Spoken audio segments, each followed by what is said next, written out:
আসসালামু আলাইকুম গাইস, কেমন আছেন আপনারা? আশা করি খুব ভালো আছেন।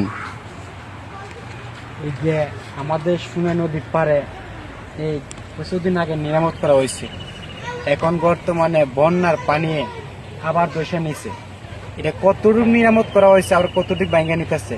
এখন আবার যদি বন্যা আসে, যদি পানি আসে, তে মনে করেন আবার দশা যাবে।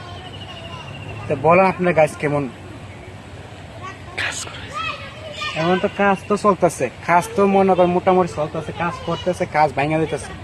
কারণ ওদের গাঙ্গের পানি বা এগুলা ভাঙা নিতেছে, এগুলো তো আপনারা বা এটা দেখে না কেউ।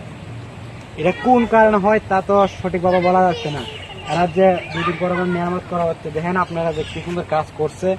এখন বর্তমানে আপনার এই যে কতটুকু নেমে গেছে, কতটুকু নেমে গেছে। এখন তো মনে করেন আগে তো মনে করেন অনেক উপরে ছিল, এখন আস্তে আস্তে নেমে গেছে। কতটুক লম্বা, এই যে এরা বাড়ি করার জন্য কতটুক বেকার পড়েছে। এখন তো যে বন্যার পানি ভাঙ্গা নেই, তে মনে করেন যে একটা বেকার পড়ে গেছে। আমার পাশে একটা কবরস্থান আছে, কবরস্থানটার মানে কবরস্থানের উপরে ধরতে গেলে একটা রাস্তা হইতেছে, এই রাস্তারও আস্তে আস্তে ভাঙ্গে পড়তেছে।